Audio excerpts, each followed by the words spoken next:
하나님은 완전하신 분이신 것입니다.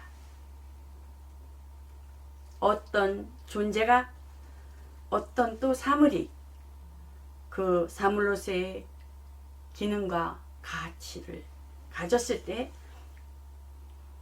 완전하다고 하는 것이죠.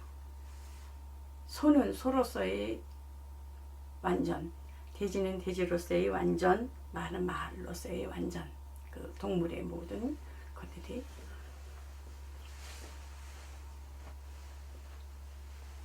하나님은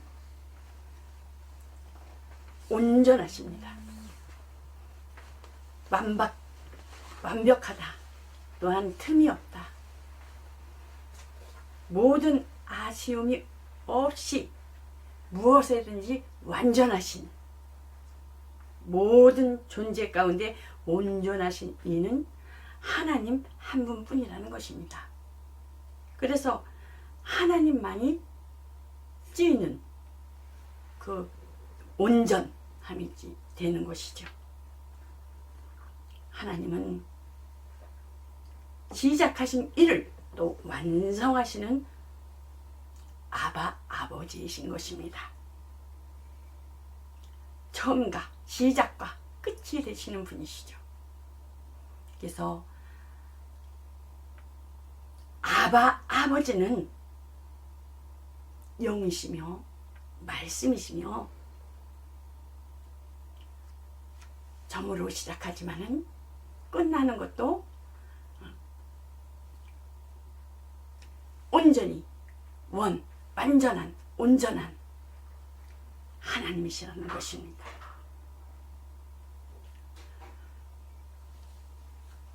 하나님께서 또한 그 아들을 보내심은 말씀이 육신이 되어, 하나님은 영이시며 본 사람이 없으나 육신으로 보이게 나타나셨습니다. 그래서 예수님을 아는 자, 곧 하나님을 본 자요. 성경에 보면 어떻습니까? 우리가 그 영광을 보니 아버지의 독생자의 영광이요 은혜와 진리가 충만하더라고 하셨습니다. 예수님은 은혜와 진리로 이 땅에 오셔서 하나님 일을 하셨습니다. 아버지의 뜻대로 세상에 오셔서 아버지는 시작이시며 끝이, 예수님은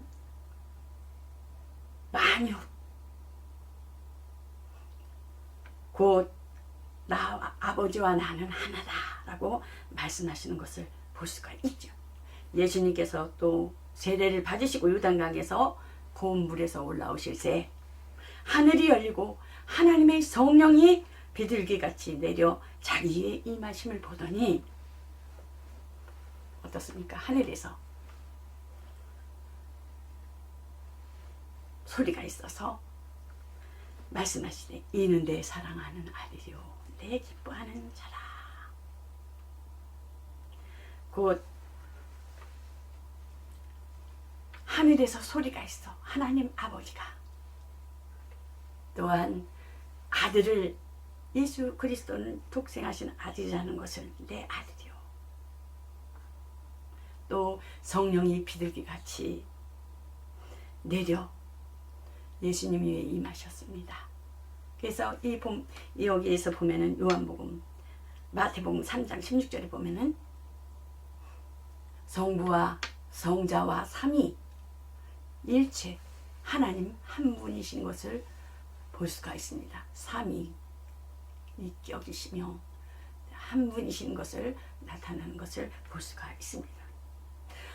아버지의 뜻대로 세상에 오셔서 말씀이 육신이 되어서 그리스도라는 직분으로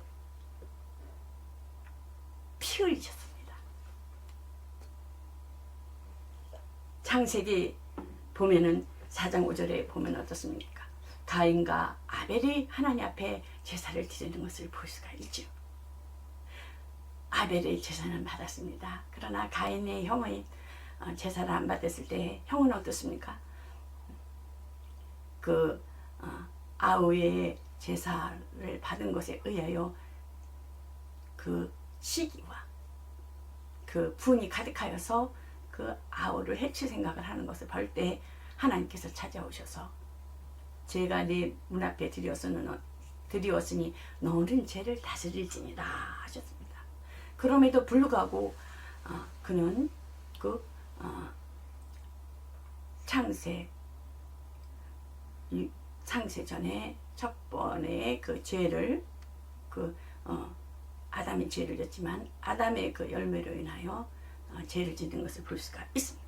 아벨을 동생을 죽이는 사건이 벌어지는 것을 볼 수가 있죠. 또한 가인에게 찾아와서 아우 핏소리가 호소하는 것을 호소하느니라 그러고 알리는 것을 볼 수가 있죠. 또한 구약 때는 어떻습니까? 대제사장이 1년에 1차씩 성소의 그 뜰에서 본제단에서 그 양의 피를 잡아서 그 양푼에 피를 담고 성소를 지나서 지성소에 들어갑니다. 곧 지성소에 들어가서 그 속죄소에 양의 피를 뿌립니다. 곧 그것은 피를 가지고 들어가서 죄를 가지고 들어가서 속죄소에 뿌리고 10일 후에 나와서 하나님께 우리의 죄를 이스라엘의 죄를 다 사하셨다라는 것을 공포합니다. 자유다 그러고 다시 시작하는 것입니다. 그게 매 해마다 1년에 한 번씩 그렇게 제사를 드립니다. 처음과 나중이신 하나님의 뜻 그림자지요. 인류의 역사가 그렇게 시작된 것입니다. 이스라엘을 통해서.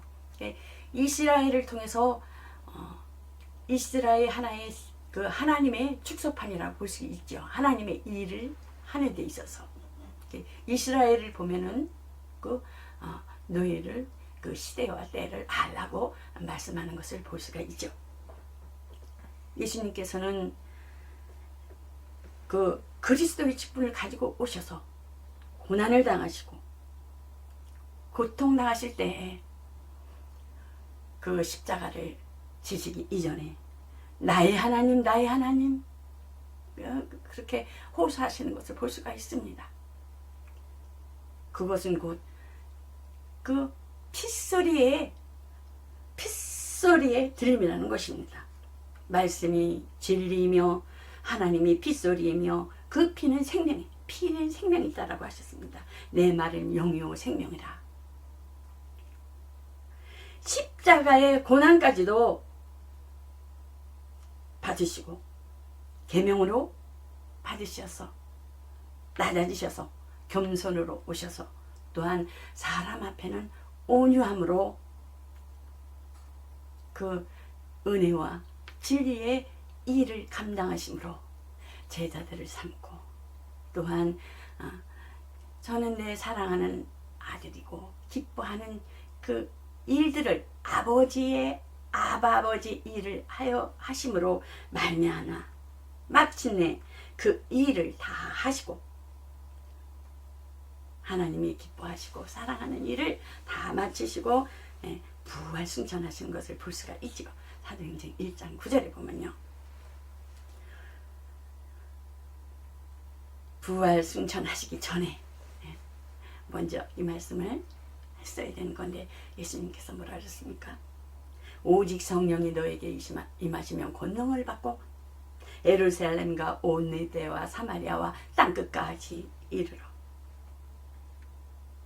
내 증인이 되리라.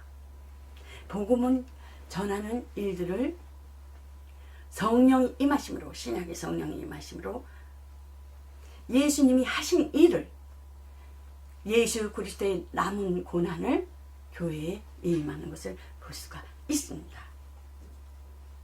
우리도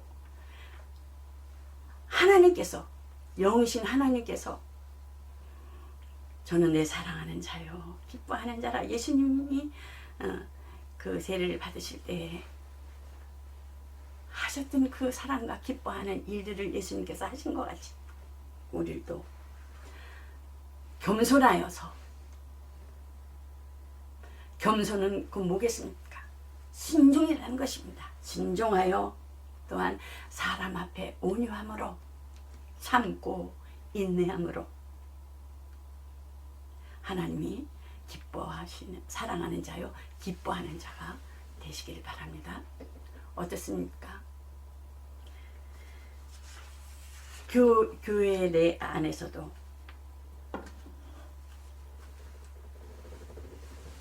온유함으로 인내하며 참고, 얼마나 참아야 돼? 예수님이 참으신 것 같이 영혼을 위해서. 우리가 어떻습니까? 가정에서도 어른을 모셨을 때, 제가 이제 어머니랑 같이 살았거든요. 어른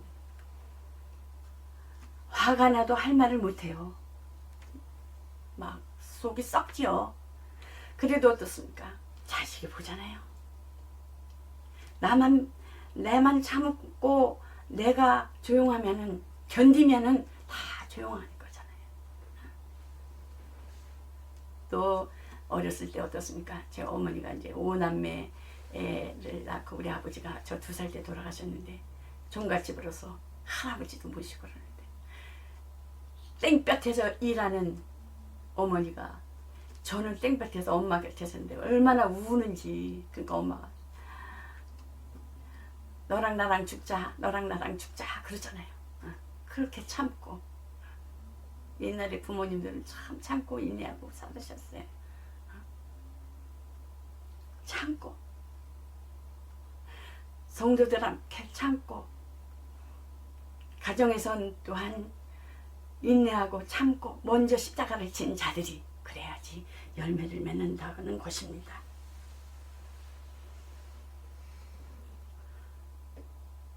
또한 우리가 하나님 앞에 예배드리러 나가는데 목적이 있어야 된다는 것입니다.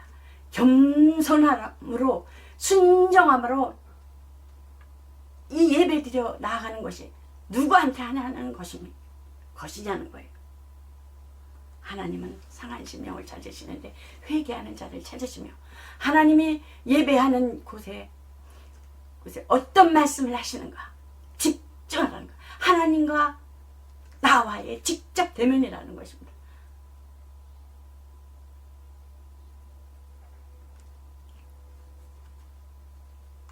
하나님의 얼굴을 찾아뵈야 된다는 것입니다. 그래서 제가 집에서도 이렇게 예배드리러 나올 때는 하나님 아버지께 찾아뵈러 갑니다. 그러고 나와요.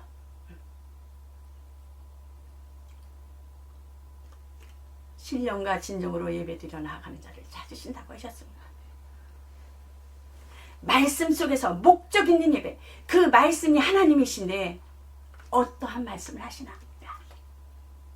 두리번 하여 사람을 찾아보는 것이 아니라 누가 왔나, 어떤 옷을 입었나, 이건 아니라는 것입니다.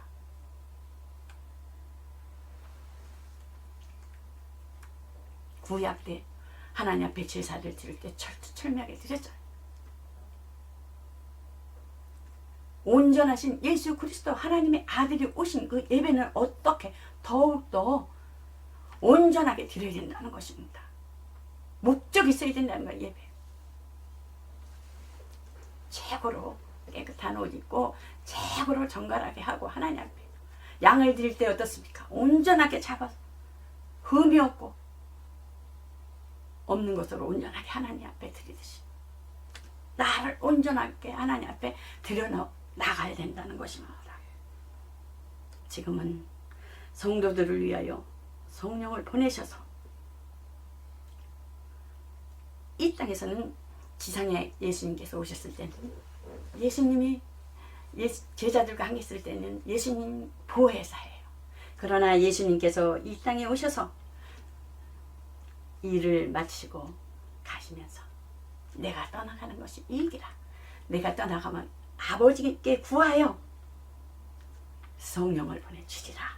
기다리라.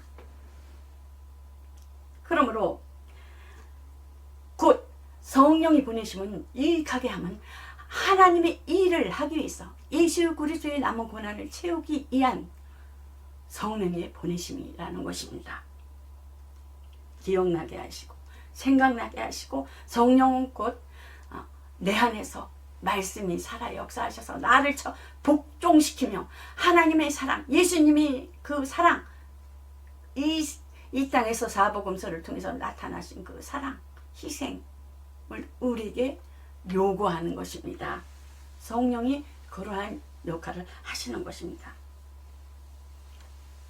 하나님, 죄에 대해서, 의에 대해서, 심판에 대해서 깨우치게 하시고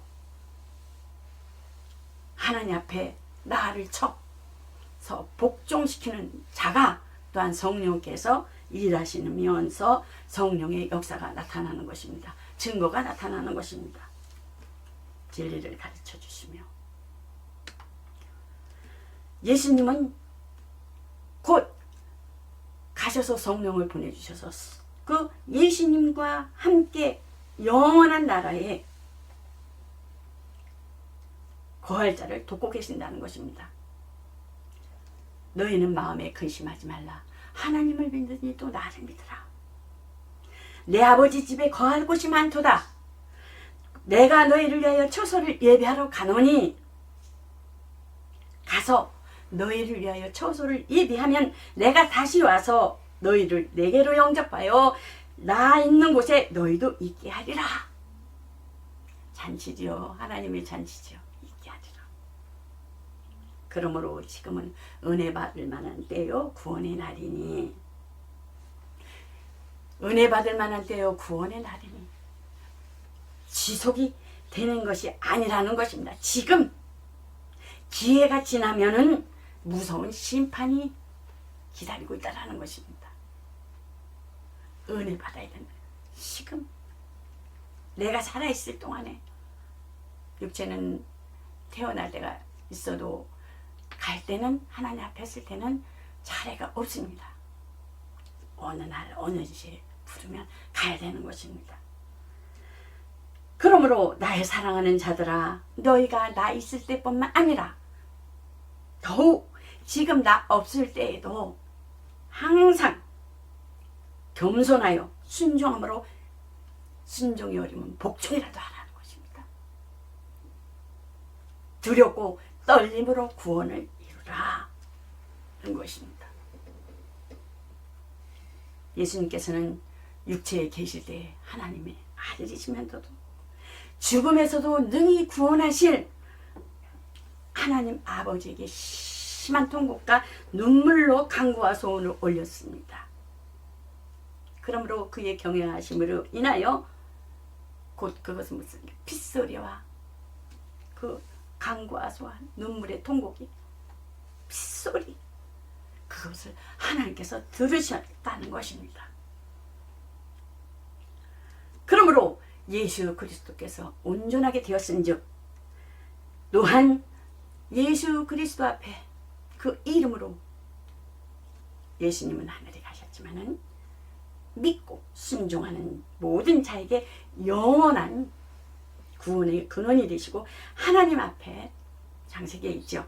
멜기세덱의 반차를 쫓은 대제사장이 칭하심을 받았느니라 하셨습니다.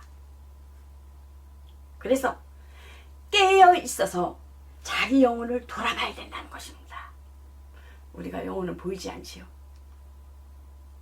보이지 않지만은 나의 영혼을 돌아봐야 된다는 것. 어느 날 어느 시에 깨어 있으라. 마음은 영혼을 담는 그릇입니다. 영을 담는 그릇입니다.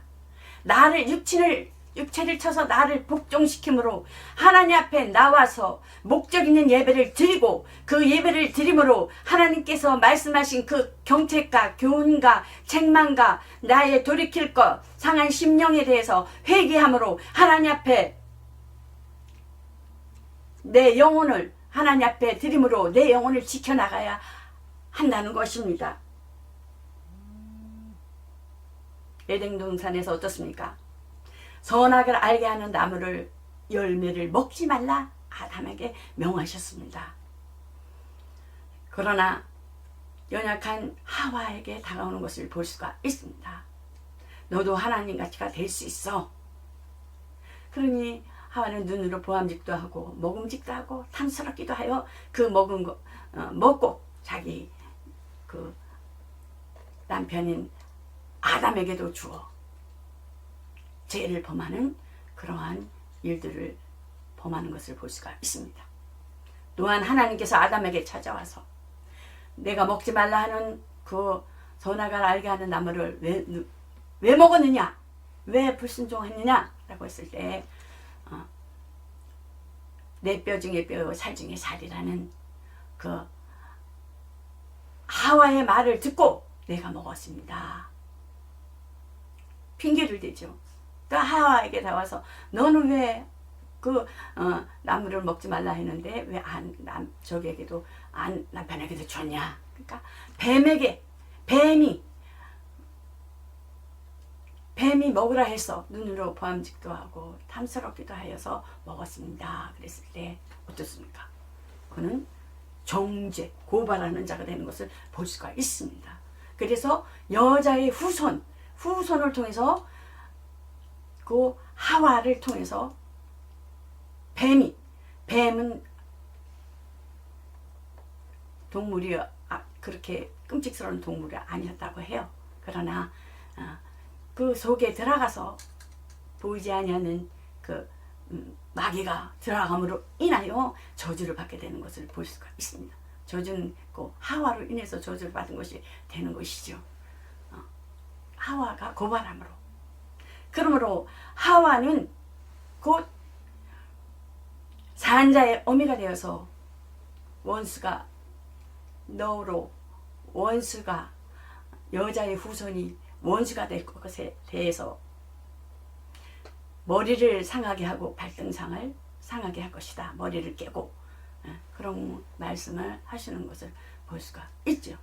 그러면서 인해서 그 여자의 후손을 통해서 또한 남자는 필경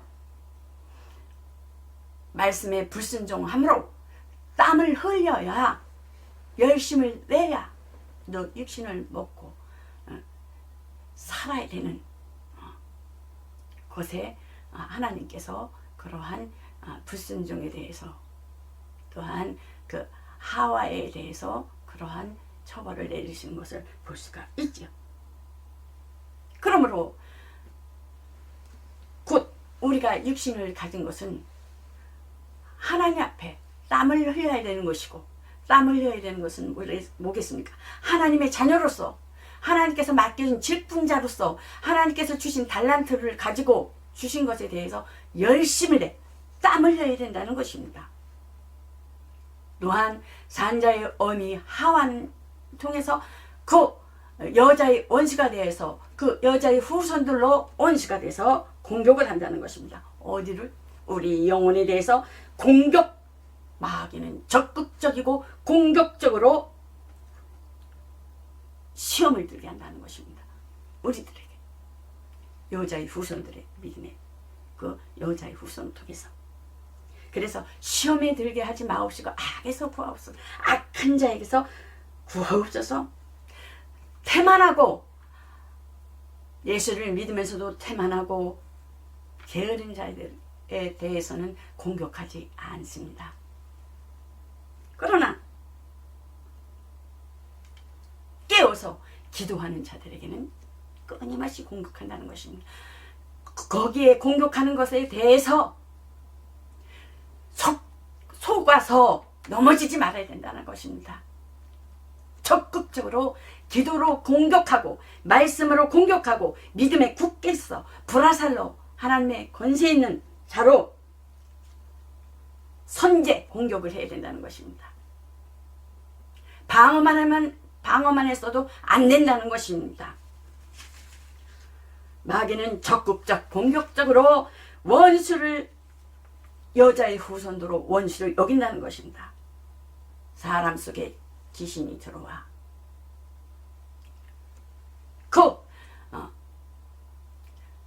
선제 공격을 하지 못함으로 인한 것으로 인하여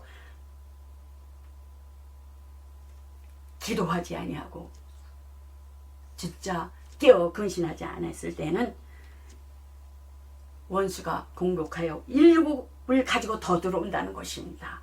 그리하여 처음 형태보다 나중 형편이 더 힘들게 된다는 것입니다. 그래서 우리는 공격을 해야 된다는 것입니다. 이겨야 된다는 것입니다. 자기의 마귀는 자기의 때가 얼마 남지 않냐 모래 위에서 서서 우는 사자같이 산길차를 찾는다는 것입니다. 경계해야 된다. 이것이 우리의 신앙의 기초라는 것입니다. 철장 권세를 가지고 멸할 권세를 가지고 그 예수 이름을 주셨으니 그 이름으로 기도하고 그 이름으로 물리치며 회개하며 깨어 기도하여 하나님 앞에 승리하시기를 예수 그리스도 이름으로 축원합니다. 예수님의 초림은 그 이름을 가지고 믿는 자들에게 구원을 얻는 것입니다. 그러나 재림 때에는 어떻습니까? 그 마귀를 지옥에 보내는 것입니다. 깨어 경계하여서 깨어 경계하는 것이 우리의 신앙의 기초라는 것입니다. 젊은 성도는 자기 영혼을 위하는 내 영혼을 위해서 내 영혼을 위하여는 날이 많지 않은 줄을 깨달아야 한다는 것입니다. 왜? 시대가 어떻습니까? 지금 진정한 지혜는 하나님을 바로 알고 자신을 바로 알아야 된다는 것입니다. 이 세상은 끝이 있다는 것입니다. 이 세상의 삶이 끝나면 영원한 나라가 있다는 것입니다. 영생에 들어갈 자, 천국이 보장되어 있으며 또한 믿지 아니하면 죄에 대해서 믿지 않는 것, 영벌, 지옥이 있다는 것입니다. 그러므로 믿음을 믿어야지만 구원받죠. 예수 그리스도의 믿음은 들음에서 나고 들음은 또 전하는 자가 있어야 되고 전하는 자는 또 보내심을 받은 자가 있어야 하는 것 같이 하나님은 보이지 않지만은 하나님을 듣고 아는 것, 보지 않고 믿는 자가 복된 자라고 말씀하시고 있는 것을 볼 수가 있죠. 하나님을 알고 영생은 유일하신 하나님과 그 아들 예수 그리스도를 아는 것이라 했습니다. 나이들은 연세 들으신 성도님께서들은 하나님 앞에서 신앙생활, 지난 신앙생활을 점검해보고 다시금 처음 사람을 회복해야 된다는 것입니다. 그렇지 않으면 촛대를 옮긴다는 것입니다. 또한 누구든지 일부러 천사 숭배함을 겸손하다고 천사한테 그 숭배하거나 하면은 상을 빼앗긴다는 것입니다. 천사는 우리가 하나님의 아들을 믿는 그 믿음으로 하나님의 자녀가 됐습니다. 하나님의 자녀된 자들은 또한 성령을 받은 자들에게는 천사들은 우리에게를 심부름을 하는 것입니다. 그래서 천사들은 그 하나님의 자녀들, 인친자들을 어떻습니까? 우리를 심부름하면서 도와주는 것입니다. 구약 때는 천사들을 통해서 하나님을 보여주셨지만은 신약에 와서는 천사들을 우리를 그 위에서 도와주는 것입니다. 그렇기 때문에 곧 천사 숭배함을 인하여서 너희 상을 빼앗지 말라. 그러므로 억지로 겸손을 가장한다면 겸손은 하나님 앞에 겸손하고 순종하여 나가는 거죠. 온유는 사람 앞에 온유함으로. 그러므로 성경에 어떻습니까? 성경에 보면 그 교회에 보면은 할아버지도 있고 아버지도 있고 또한 어린아이들도 있고 아기들도 있고 고등부도 있고 청년부들도 다 있잖아요. 하나님 아버지한테 다 하나님 아버지 그러잖아요. 성경에 보면 형제들이요 그러잖아요. 주님은 다시 오시리라 약속을 속히 이루시니 그날에는 자기 육신 위에 자정대로 육신대로 살면은 더럽게 여겨 천대하신다는 것입니다.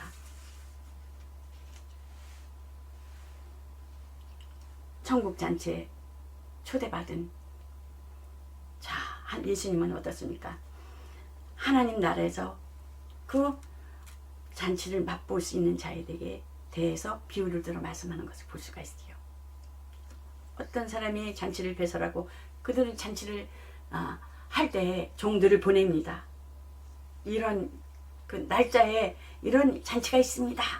오십시오. 초청을 합니다. 그래서 초청하여 그 주인이 시켜서 그 종이 나가서 전합니다. 그러나 그 받는 자들에게 오십시오.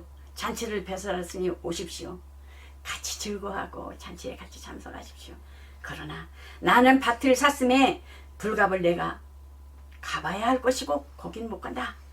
나는 소 5겨리를 샀으니 시험하러 간다. 거기 못 간다. 나는 장가 들었으니 아내 부인을